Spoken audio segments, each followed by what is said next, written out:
I take a lot of exception with the phrase hunting is conservation. I think that's just bullshit. It's a really lame excuse for not digging into what hunting actually is. And it's an easy way to get out of an argument with an anti-hunter, whether it's policy, whether it's your why. People connect, they look for relatability in others. You're talking about intuition, right? How has hunting developed that for you? Yeah, at every decision, it is reinforced to listen to your gut. Mm-hmm.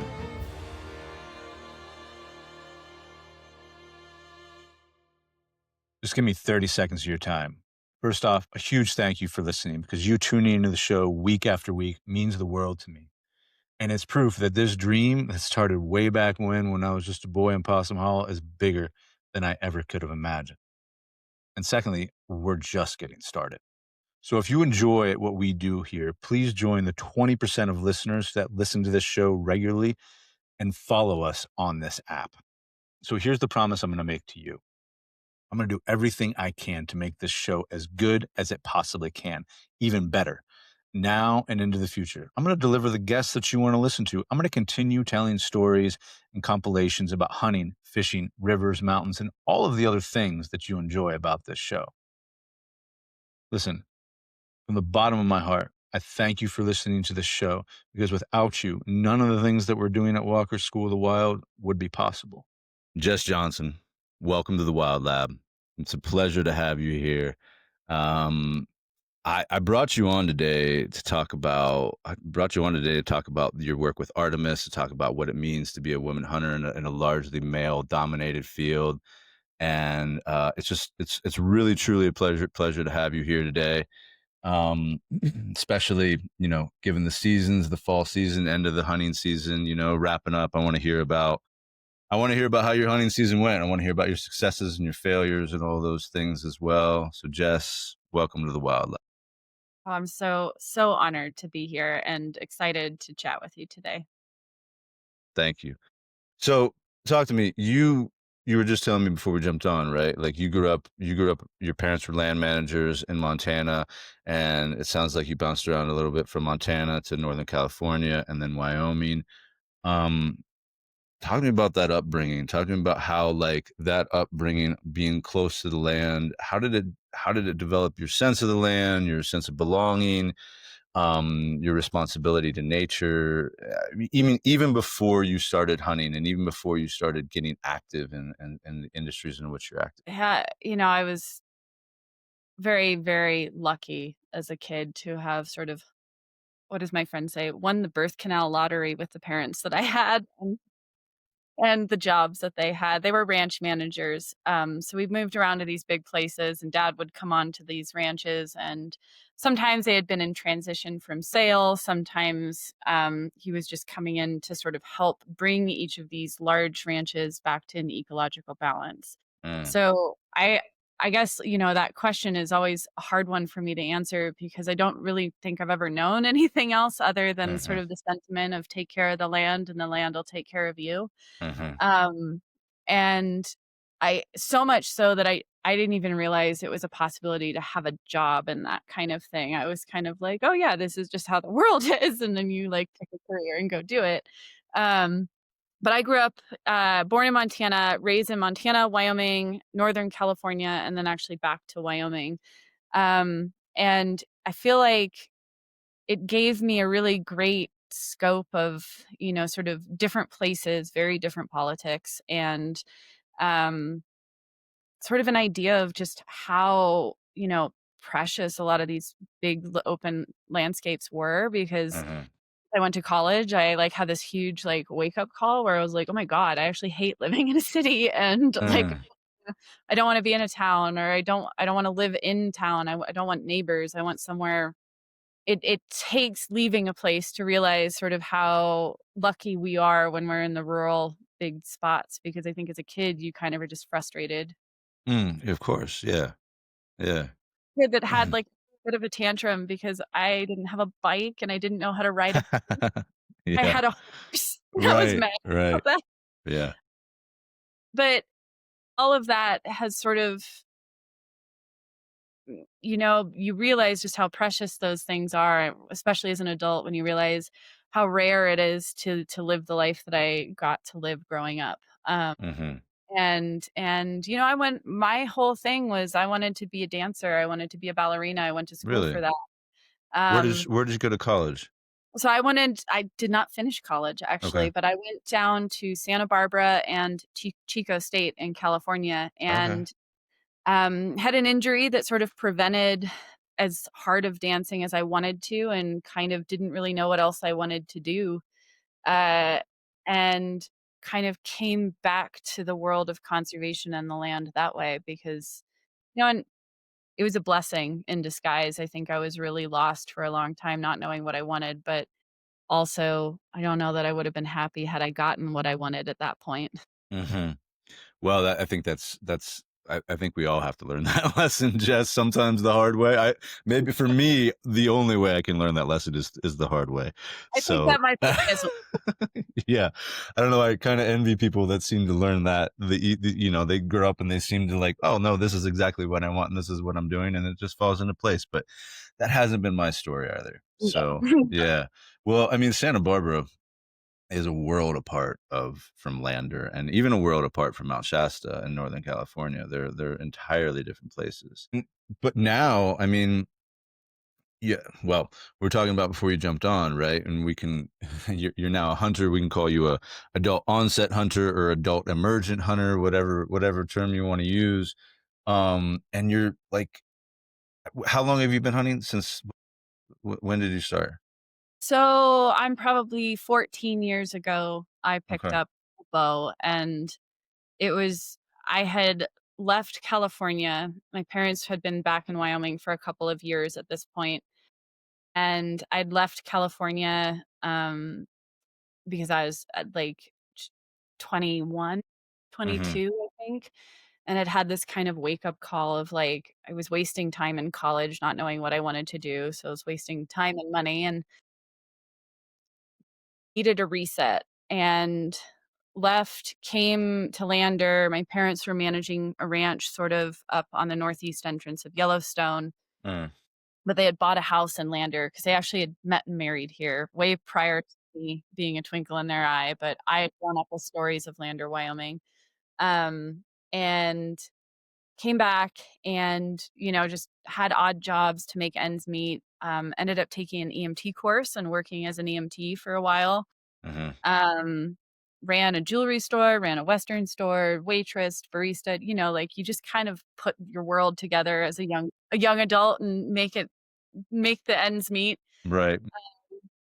and met someone who was an avid archery hunter, Mm-hmm. and in picking up the bow that I sort of found my way back to something similar that I found in dance. So Yeah. similar discipline, um similar level of, like, always going back to the basics, similar sort of obsessive for me, like, how your body works and can work for you. Archery just sort of fulfilled all of that. But then it tied it into hunting, which tied it back to my childhood and conservation and this idea of, like, reciprocity to the landscape. And when I took my first mule deer, or any animal, frankly, I took it with a bow, and I had this moment where I realized that, uh, like, it was like it sounds so woo woo to say this, but it was like the idea of, like, reciprocity, and Mm-hmm.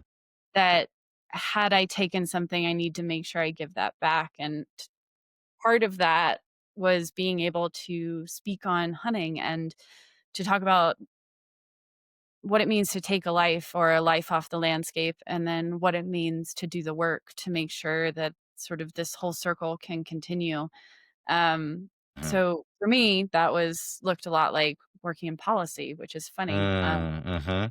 And whether it's wildlife policy or sort of speaking up in ways that aren't often heard in this industry. As a young hunter, I was really craving someone in the public eye that talked about hunting how I felt like hunting, and, Mhm. Steve Rinella in his early years did that.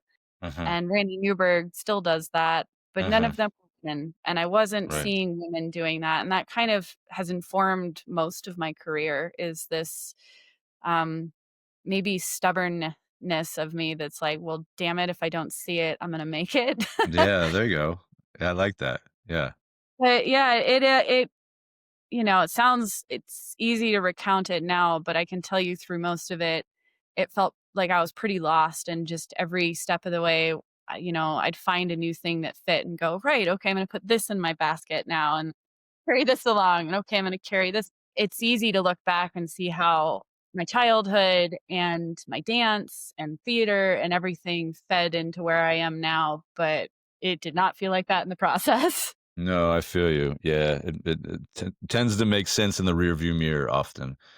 But I also I'm fascinated by, you said, and I tend to agree with you. You said it feels a little woo woo to say that like reciprocity in the hunting world, it sounds a little woo. And but like, listen, we go there on this podcast, and that's what we do, and like in our on our hunting retreats, all the time, because that's is a huge part of what hunting like is or should be, and definitely used to be. And I mean, I when I hear you say that, I also um I also recognize that like there's this whole thing that's like the hunting industry, right? And then there's the actual reasons why humans actually started to hunt and to begin with, and which are slightly different than the reasons that we continue to hunt.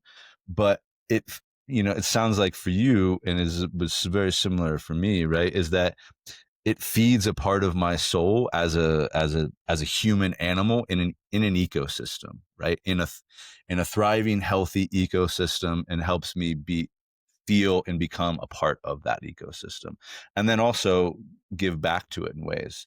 And I was reading something you said somewhere in an article. I don't even remember what it was called, to be honest with you, but you talked about how when you're out hunting you feel like a predator, right? And not a good one. I wonder if you could expand on that, on what you mean by that a little bit. Like, what does it feel like to be a predator? What does it mean to be a predator? And then also, like, I think there's a slight difference, right? I'm going to bring gender into it a little bit as well. Like the predator prey dynamic between men and women. Like, what does it feel like to feel like a predator as a woman in a world where oftentimes women are so, you know, unduly victimized as prey? Yeah, right. Yeah. So talk to me about that. What's that feel like? You know, I think one of the there's sort of 2 aspects to this. There's the sort of, like, what it feels like as a woman on the landscape, and I think probably what it feels like and part of how I've connected what it feels like just to be animal on the landscape, Mm, and I think part of the things that has kept me in hunting, and I think it's in sort of I've wrestled with how to put this into words, and I think the closest I can come is saying that, like, we as animals have adapted to be hunters. Every part of our biology and our anatomy is created the way that it was because we were social animals and hunters and, hunter gatherers, but hunters is a large part of that. And it's part of why the theory of wide language developed was to, like, connect totally. with each other and talk about and communicate and, I'm go over Right. here, you go over here. Right. But we very rarely get to use the full suite of the skill set of animal as a human. We have culture that largely tells us, like, "Don't be an animal," you know? Yeah, Mm. absolutely. All the time.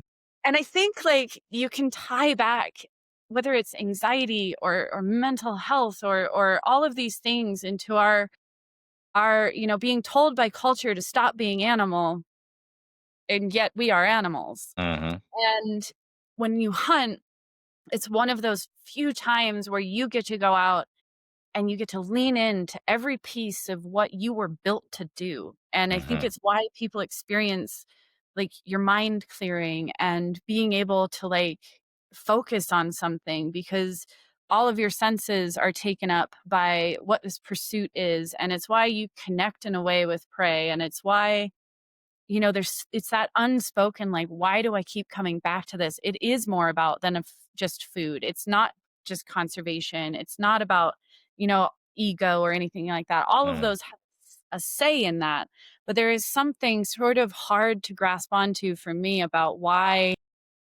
what it is about hunting that is so freeing in that feeling, and I think what it is it's the ability to fully be animal and see your effect on the world. I think we spend a lot of our lives feeling like, "Why am I here, and does it matter?" And when you are hunting, damn right you matter. Your shadow matters, your matter, yeah, sound yeah, matters, things pay attention, and you have an effect on that landscape, and the landscape reacts to you, and that is like a verification of, like, I'm alive, I'm here, yeah. and I think there's something really healing about that. So that is, like, this, like, larger picture, but then if you look at it through the lens of being a woman, and I think that's Mhm, something equally is sort of hard to talk about in the sense of, yeah, we do spend a lot of, I think, our lives feeling a little bit like prey, mhm. um, which maybe makes us better hunters in some ways because we know what that feels like. Uh, Interesting.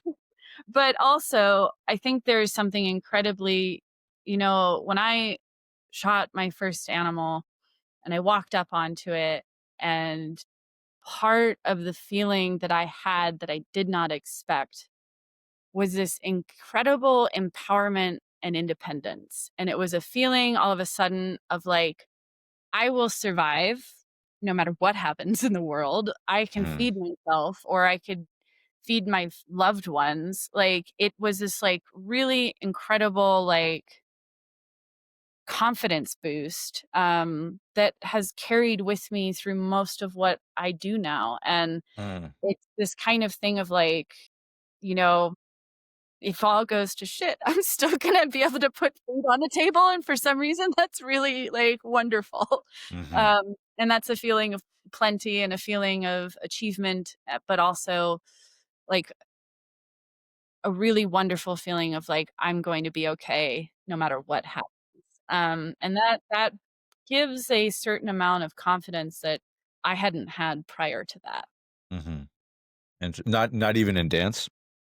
Not even, dance, it came in a different form in that, like, the absolute flow state of performing and feeling music and the audience disappearing and being completely present in your body and where you're at and being moved by something otherworldly, that is similar to that feeling, but I would say that hunting connected it on a more sort of, like, intrinsically survival-based level, Like, where it was kind of mhm, like, and I see it in a lot of new hunters that I take, especially women. I see it's this recognition of like, "My god, did I do that? Oh my god, I did that. Whoa, I can't do that, right. and I'll probably Yeah, do this again." yeah, And it's this, like, whole evolution of sort of a confidence doesn't feel like it's quite the right word, but it's this independence, this ability to, like, survive, which, mhm. I think probably we should feel more often every time we sit over a meal. I no, absolutely. Yeah, no, I mean, and I take it sounds like you take a lot of first time hunters out, and I take a lot of first time hunters out as well, and there's always, there's always a few moments that I really love. Like, one, I mean, there's the there's the moment, obviously, if they're lucky enough to harvest, to kill an animal, and that moment that you're speaking to. But then there's also other moments, like, where that are much more subtle, that I notice is the moment where, like, they fully become animal in the ecosystem, and like they crouch down just a little bit more when they're walking, and then they start to stalk, and they start to become aware, and they start to actually like be in their body and feel the things that, feel the mountains around them, and that feel the animal that they're actually hunting. And that I actually love the most, because it's not the in your face moment of all the emotions that can come when you after you kill an animal, which are, we can talk about that, which are varied and vast and many. and it's much more subtle. And yeah, and but I really, really love it. I've been really lucky to take, mostly women, but some men Mhm, too, that have been I've taken both, but I would say the ones that embody this, it's mostly been women that have felt like this, and it's that trepidatious hunter of, like, "I'm mm, curious, but I'm unsure if I can do this," or, "I'm unsure if I want to, like, pull the trigger or loose the arrow," and, mhm, frankly, you don't know until you're in the moment, for sure. and I think one of my favorite moments is there's always well, usually these times where, like, it's, like, the close but not, close but not the shot, Uh-huh, uh-huh, on that first close stalk, or it's the first time they look through the rifle of a scope of a uh-huh, rifle, it's the first time they look down the arrow, or they have an animal that comes in into close proximity, and it's in that moment where it's like it might happen. right. I that moment watching this the sort of the unsure hunter have that moment, and once that moment is done, having that look on their face, you can see it cement of like, "Wait, no, I want this." And Yeah. it's something that they wrestle with because, this like we're so squeamish about death in our culture that Mhm, we look at it as this negative thing consistently when like it is such a reality of like, I don't care if you're vegetarian, vegan, whatever, something dies so you can live. yeah, And it's not just plants. Something with a heartbeat dies so you can live, whether that's, you know, through a little more longer of a chain because, great, big agriculture and stuff kills many small mammals or sure. displaces habitats or things like that. Or it's very visceral and upfront, which is, taking the life of something in front of you, something so you can live. And we are so squeamish about that we have created shame around that feeling. Like it is some like violence is not okay in that sense. And you can see a new hunter wrestle with that going, they get that moment where they say, I want to pull that trigger and Uh-huh, I'm disappointed I didn't get to. uh-huh. And then also that feeling of like, oh my God, what does that make me to have that feeling? Yeah, That's yeah. one of my favorite moments in a new hunter because it's when you like and you it's when you see them wrestle with the animal, Uh-huh, decide which one they're gonna let go, uh-huh. and really powerful, I think, as far as, like, grounding someone in their, like, existence in the world, and, um, yeah, it's like we should be wrestling with death a little more often in our culture.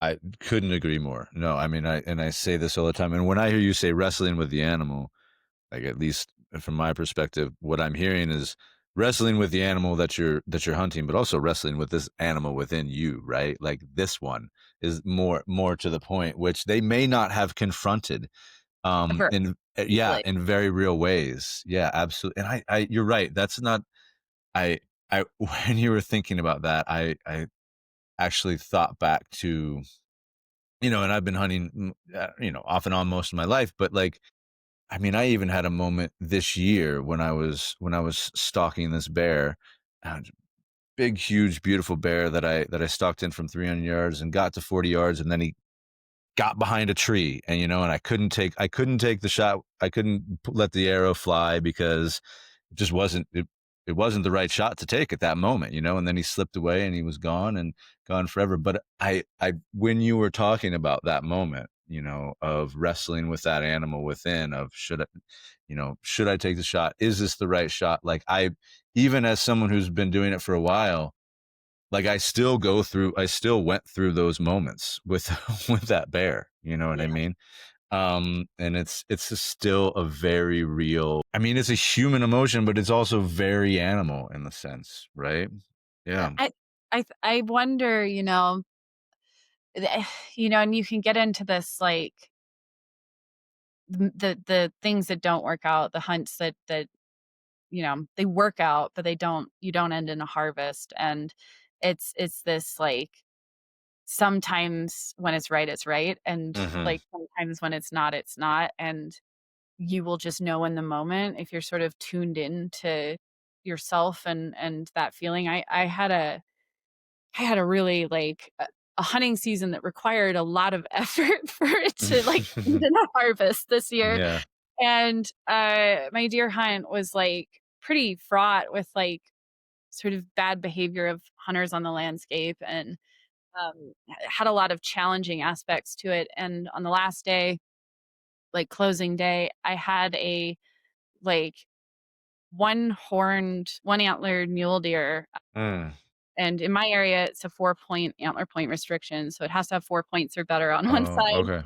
but there Gotcha. was Yeah. this one it's one deer with 1 4-point, which technically is legal, Yeah. and he was this beautiful big buck. I just, like I had him at, like, 100 yards, I had him at 90 yards, I had him this was rifle season at this point. I like, for, like, 20 minutes behind the rifle scope and, like, full broadside, there's nothing wrong with this shot, and just, like, could not pull the trigger and, like, didn't and kept being like, "Am I gonna regret this? Like, am I gonna come out of hunting season empty-handed?" And, like, Mhm. I'd really like a deer for the freezer, and just, like, could not pull that trigger, and finally just, like, put the gun down and sat and watched this deer for a while, Mm. and, um, from down below, 4 other bucks walked up, and the deer that I had spent the season looking for walked up, Wow. and I ended up taking that deer, and I Mm. think about, like, I cannot tell you why I couldn't pull the trigger. I had no Mhm. idea that deer was down there at that point.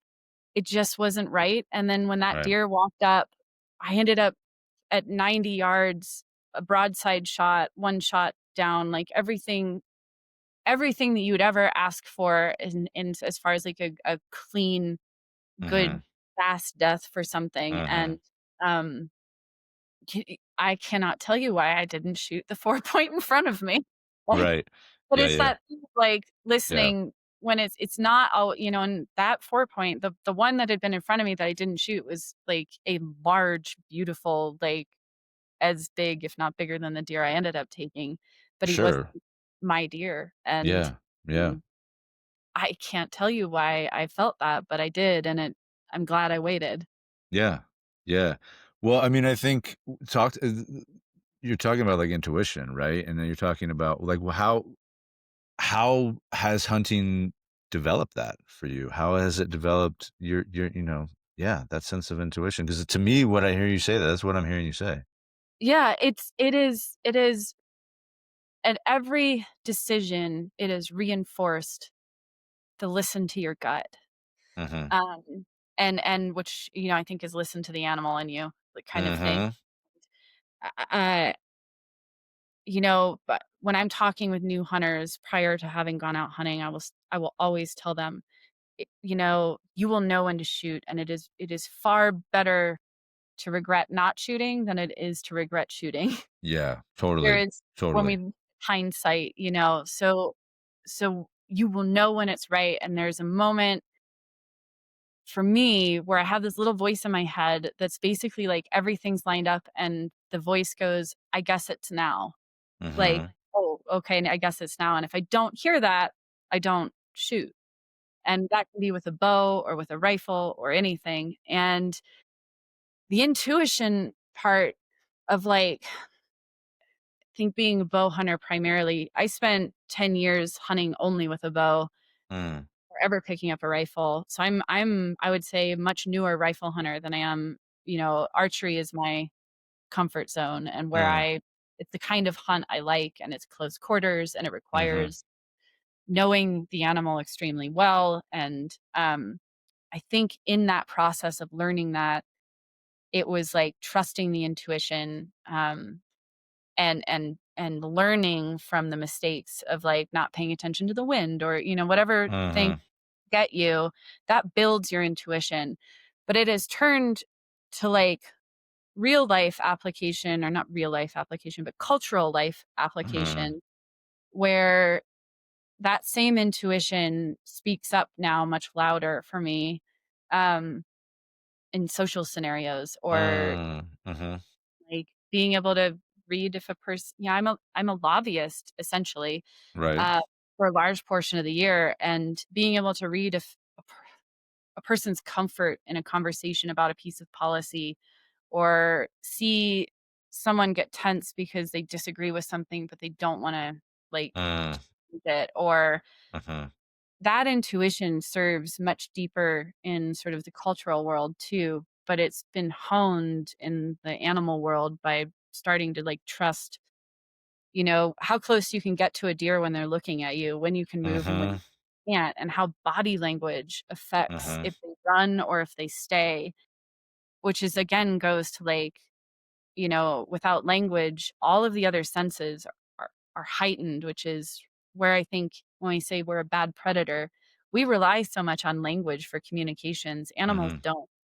And we could learn a lot from their ability to look at body and behavior and proximity, um, as far as like how we're going to react in situations. mhm, Um, Humans do mhm, the same thing. We just don't mhm. recognize it. We don't see it in ourselves. They see it.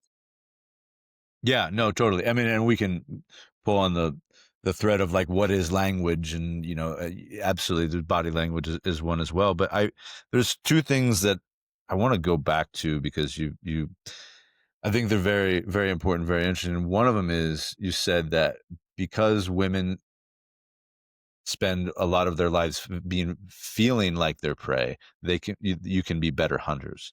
I wonder if you can just expand on what you mean by that. How, and I think you've touched on it a little bit in various ways, but maybe talk more directly about what do you mean by that? I see it. I recognize, I think, the feeling, and I'll speak probably mostly to my experience with mule deer because mm, that is they, yeah, the animal I think I connect with the most and spent the most time watching and observing. And there's a moment, even if you're not hunting, there is a proximity that you can get to a deer, and you can see the moment you take one step too close. Yeah. And they go from, like, curious watching to, like, a little more you see the body language change. And I can tell you that is the same body language change that I have when someone steps into my bubble that I am Mm, uncomfortable with.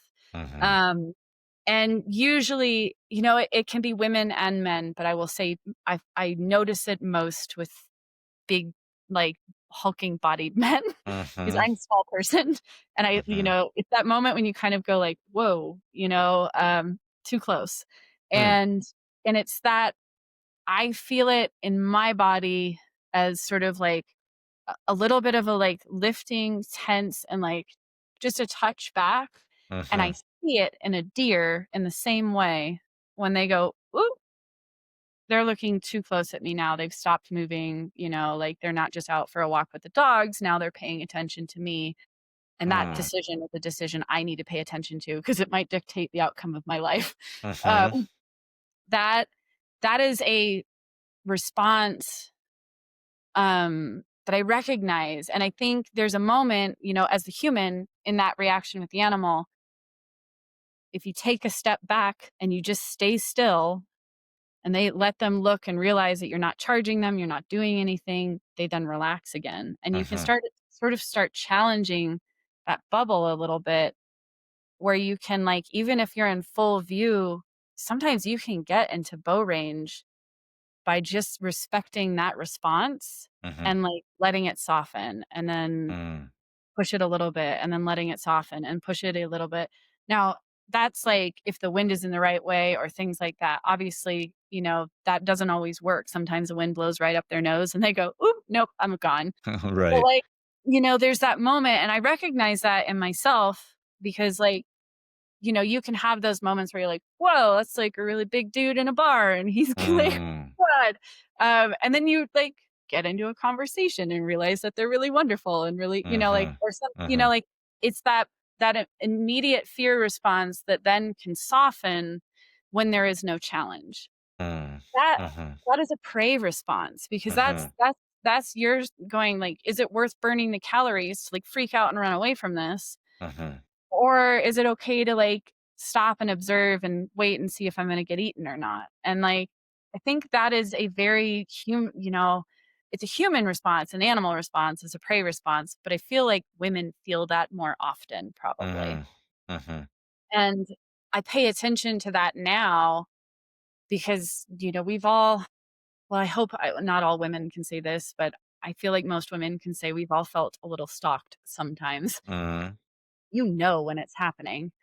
And, you know, understanding what makes that feeling go away can make it go away in a prey animal too. I love that answer for so many reasons, but, as I was explaining to you before we jumped on about what it is that this podcast is about and what it is that I'm doing it with Walker School of the Wild, I feel like there's lessons there for men, right? And I don't know if you can expand on that, like, 'cause I hadn't that's not what you just described is not something that I mean, I've obviously seen it and done it, but I feel as if there's lessons in there for men when they come hunting in the ways in which they can relate with women. And so I don't know if you can expand on that.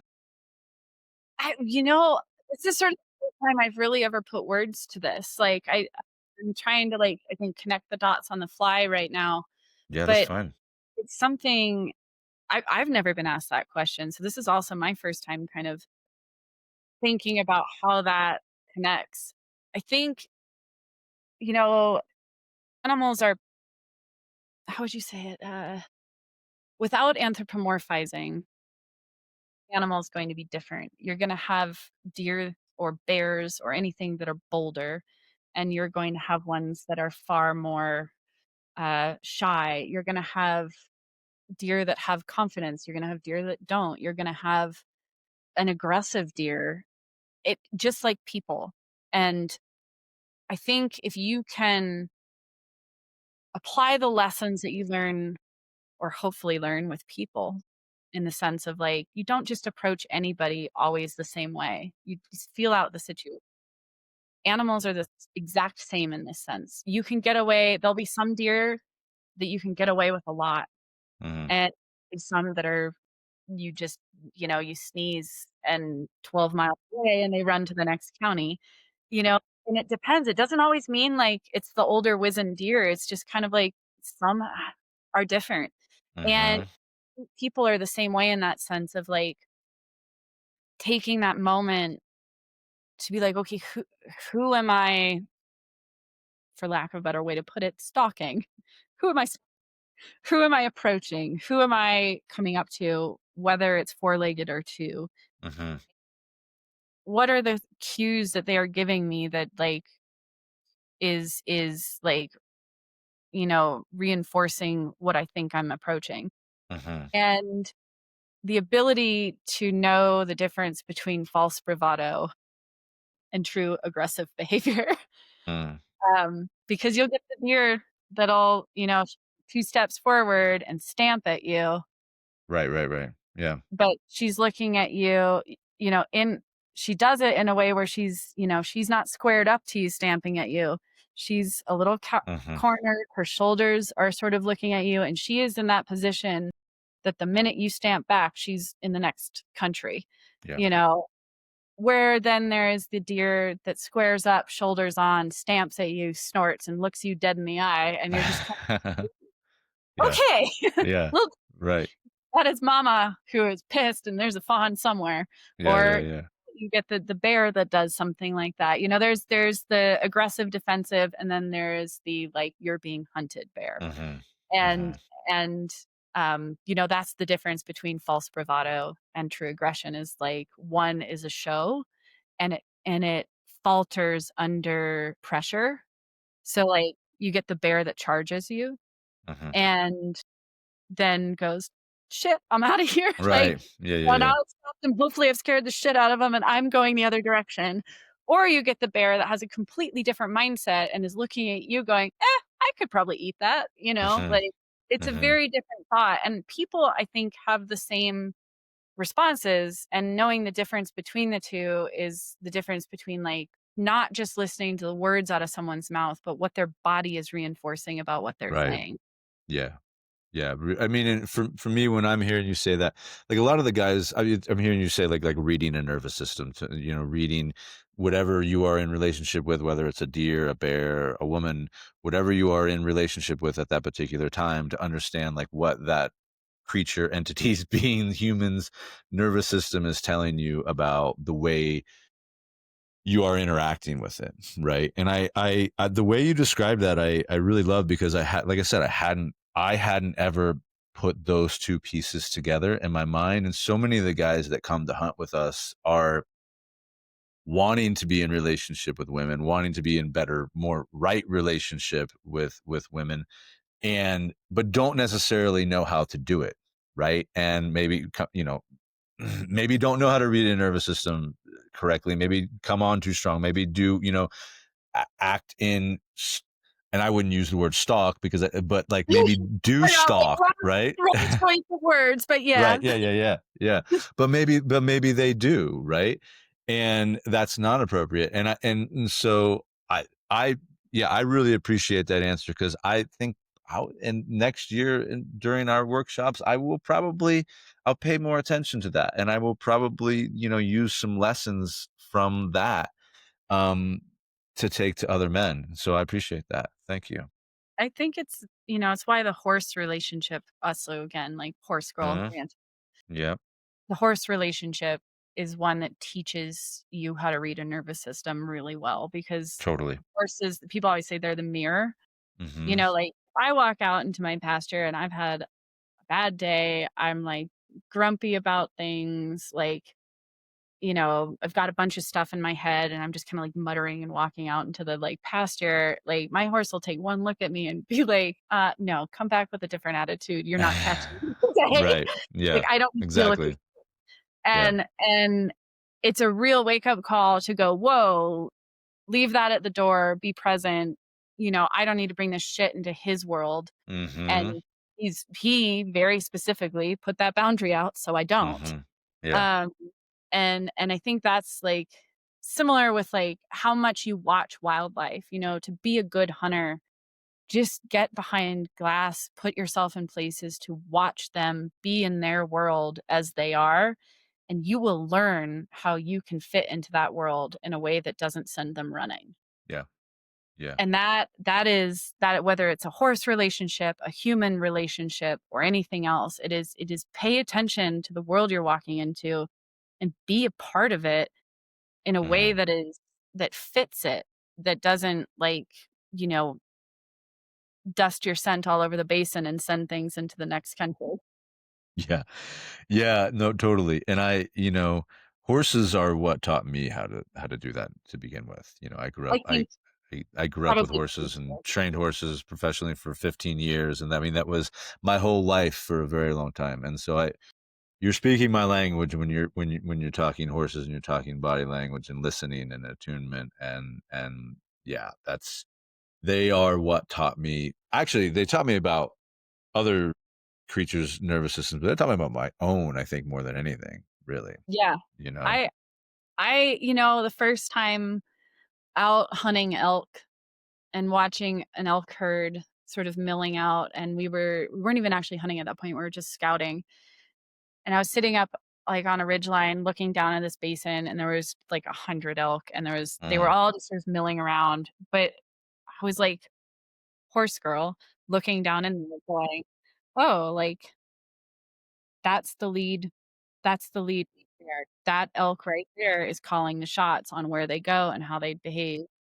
And, like, oh, like, this one, she's, like, fed up with this one because she was doing the snake head, and, like, you're just kind of like the prey animal language, similar to, like, how all the romance languages are based in Latin. Prey animal language is right. all there in a very, like, whether it's deer, whether it's horses, anything, and the time it changes is when you're hunting carnivores. Um, Mm, mhm. Very different language that's being spoken, It is. and humans have this beautiful existence of straddling the 2. Mm, We're omnivores. We can eat meat, we can eat prey food.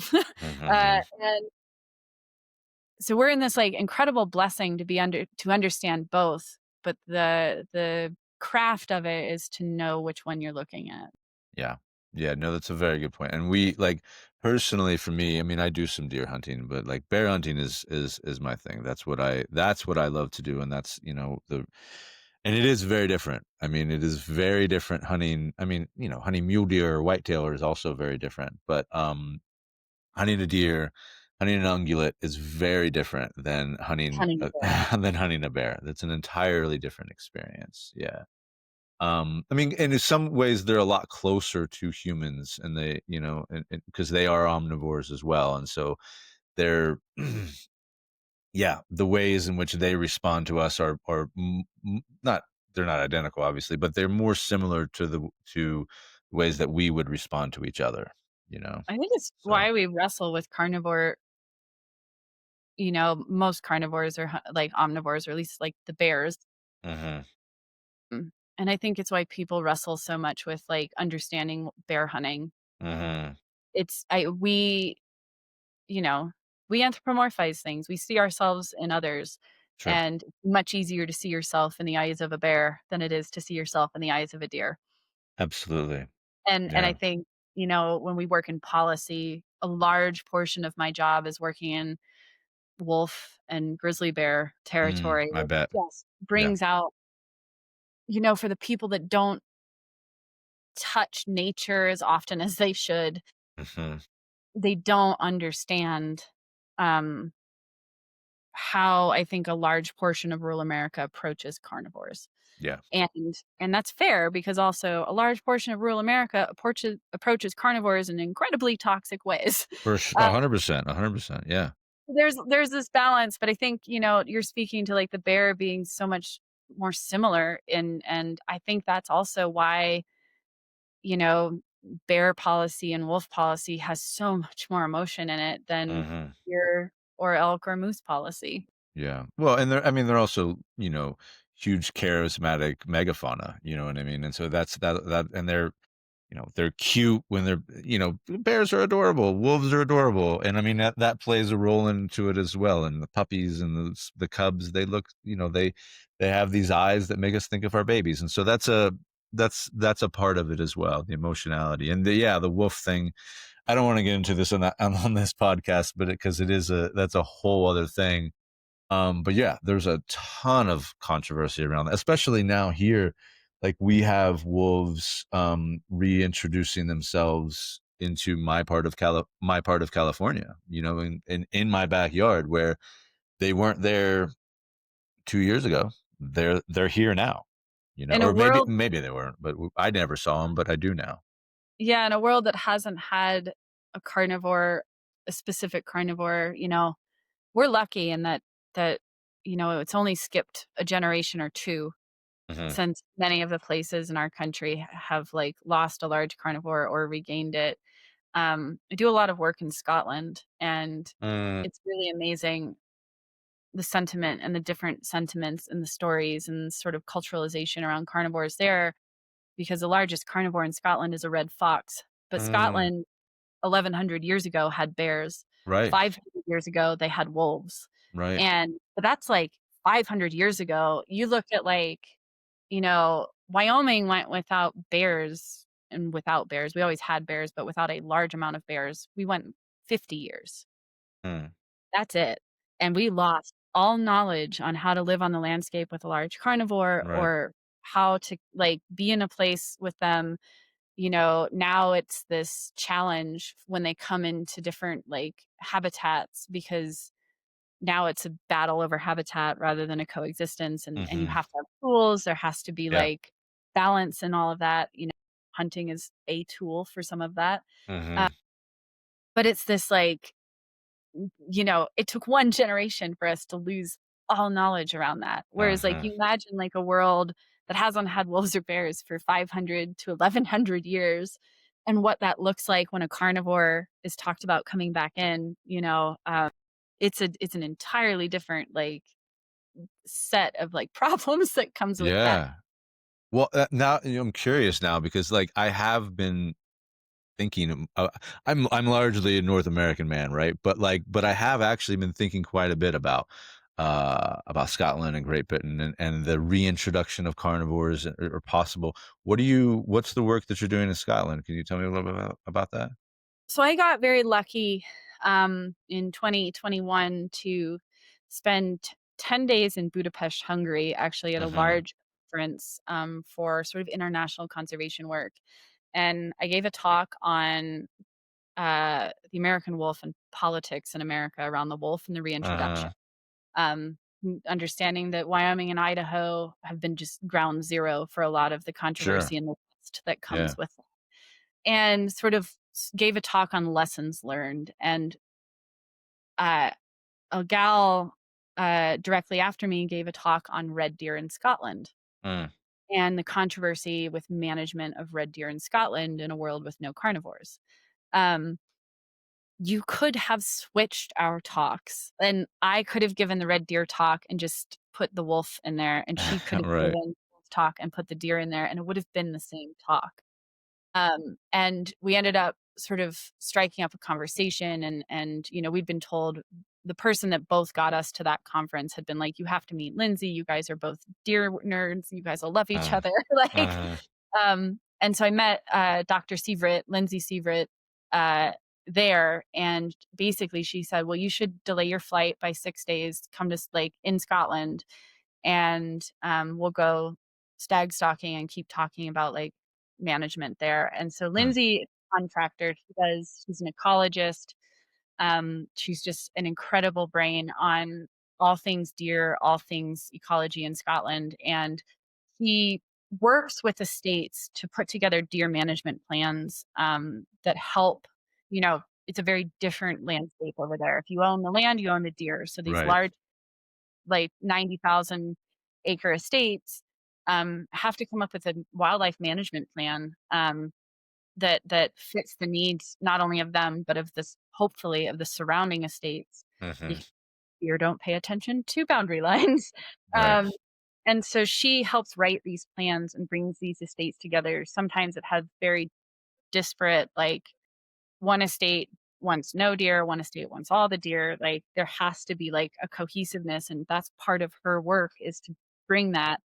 So she does similarly in Scotland a lot what I do here, which is working with people in policy and wildlife and finding that. And so I have been going over sometimes for a month, sometimes two, since 2021, um, to work with her and learn what she's doing, learn the landscape scale there. And it has broadened. We get stuck in thinking the North American model is the best, Right, and right. we stuck in thinking that, oh, poo-pooing, you know, the king's deer model, which, like, Right. For sure. not saying it's perfect, and I'm not saying what we have is perfect, but if you've worked in both, it turns out we all have the same problems. Like, Mm, the difference in model has not negated sort of the urban rural divide of, like, people making policy not being connected to the land and not understanding policy of wildlife because uh-huh. never been outside of whatever urban area they've been in, and the voting public lives in the urban area. Wildlife and the landscape that supports the voting public is not in the urban area, Right. and it's the same problem. So, like, we've may have a different model, but we've not fixed the fundamental, like, sort of separation issue of, like, people and nature, and it shows in our policy being weak, about wildlife because, frankly, the people making it aren't close enough to wildlife to understand it. Sure. Yeah. And so, like, it's been really wonderful to, like, learn a different model, learn the pros and cons, bring some of those back here and vice versa. And it's also been sort of, I can't decide if it's a little, if I'm concerned or if I'm relieved that ultimately, like, our problems are the same. And if we could figure out how to work together on that and to be a little less divisive on it, we might actually solve stuff rather than, like, beating our chests about whose model was better. Hey, right, right, right, right. Oh, that's super interesting. I actually sounds like somebody I'd really love to talk to. Yeah, that's a You would really adore her. She is like, yeah, she's like she was the mentor I would been looking for most of my career. Wow, I love that. I love that. Well, Jess, I wanna be conscious of your time, but I really also I wanna hear more about Artemis. Yeah. I wanna tell what is Artemis? You're a co-founder of Artemis. Like, what is it? What do you all do? Artemis, um, is a well, I mean, at its very fundamental, Artemis is a program of the National Wildlife Federation. Mhm, So it is not an autonomous organization, it's part of a much larger one. But Artemis was early how do I say this? Artemis is one of the things that early on in my career, I had this incredible opportunity to help build. And um, I was sort of the first organizer, creator, but very quickly recognized that to build an organization that supports women in hunting and women's leadership and conservation, one cannot do that alone. mhm, uh, and brought on 10 really incredible co founders that really built it into what it is today. And I will tell you what Artemis is today is very much a product of the women who stepped up to make it that and not a mhm, product of me. mhm, Um, I got the lucky job of being sort of the sheepdog in the beginning. mhm, Uh, but the women that have taken the helm and the ambassadors and the people involved have really made it what it is. And Artemis, I would say, like, I don't have kids, but I imagine the feeling of like, you know, you oversee it when it's very, very young, and Artemis is mhm. now sort of in college and autonomous, and I'm really proud, and I get to my kid, but it's doing its own thing. Yeah, Um, and it's this program that brings women into hunting, or the women that are already here in hunting and doing exceptional incredible things and are exceptional teachers and voices and storytellers. It's giving them a platform so that the world of hunting and our industry that we're in that is so dominated by men is a little less like sort of one demographic. mhm, And it's not to overshadow the work and the voice and the stories of men that have been so incredible to build what is there.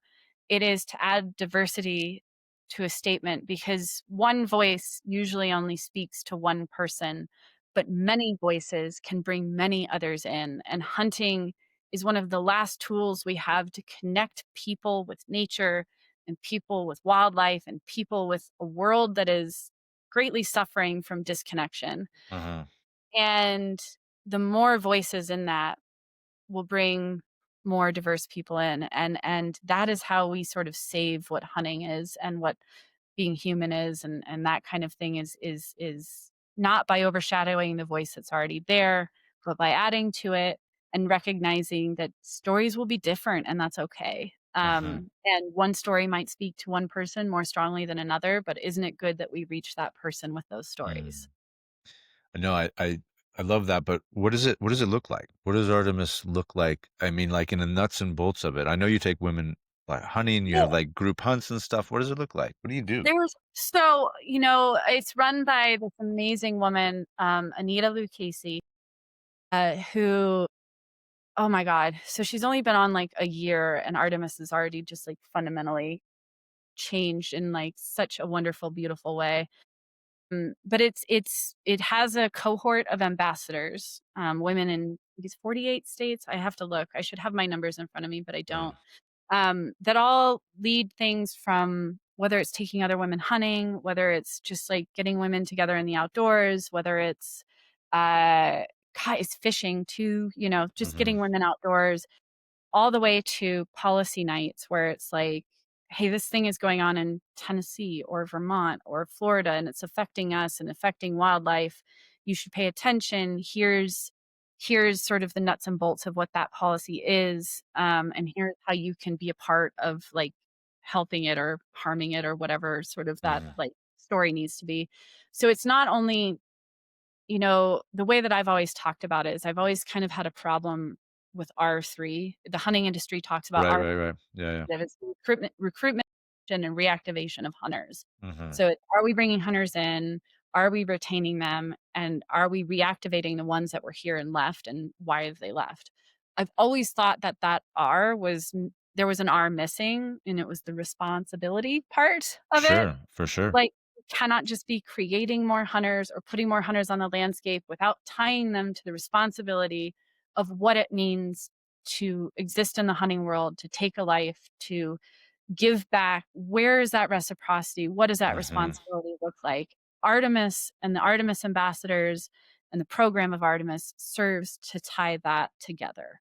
mm, And it to say, not only do we hunt, but we pay attention to the things that are affecting this. And as as community leaders that we are, or as the storytellers that we are, or as our ability to connect with others that we have, it is our responsibility to bring others along and share that.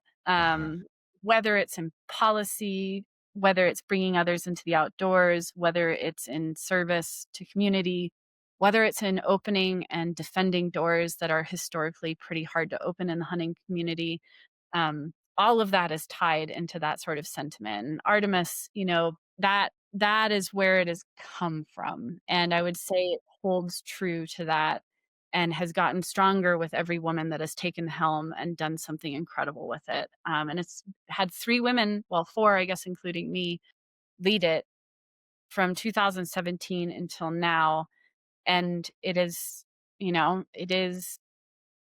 sort of just been strengthened with every new voice that's come in. mm. I love that.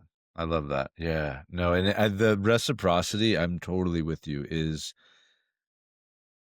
I mean, I think it's the most important part of things. I think it's the of all of those R's that you're talking about, I think it is the most important because without it, I mean, uh, it it's what supports all of this, right? And without doing that, hunting doesn't exist, fishing doesn't exist, and beyond that, like the natural world that We've supports this doesn't exist, you know, and the ways in which we need it to, at least.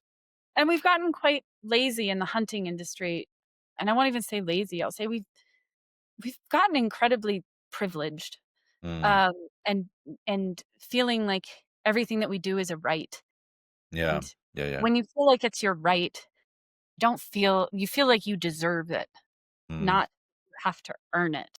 yeah. And hunting is something, I take a lot of exception with the phrase hunting is conservation. I think that's just bullshit. Like, Mm, frankly, I think it's a really lame excuse for, like, not digging into what hunting actually is, and it's an easy way to get out of an argument with an anti-hunter and just say they don't understand, and, well, hunting is conservation, and it is not asking more of the hunting community, because how is it's no, it's a tool of conservation. It's one of many tools. But honestly, conservation would happen if hunting went away. It'd be hard, but it would happen. And so it's not a right, it's a privilege that we have now. It is a I wish it was, it's a human right to feed yourself, but it is not that easy anymore. And mm, mhm, lazy and privileged about things, we don't dig into the emotion and the why and the ability to talk to people who disagree or don't understand. We just shut them out. And mhm. that is the most toxic behavior of the hunting community I possible. I totally agree. Yeah, I totally agree. And so relying on these slogans rather than digging into the nuance of what we're doing and why we're doing it, and being willing to be challenged and accept when we are doing behavior that's harmful. You Mhm, know, we don't need to be posting bloody grip and grins for everybody to see and then get upset when somebody has a visceral response to that.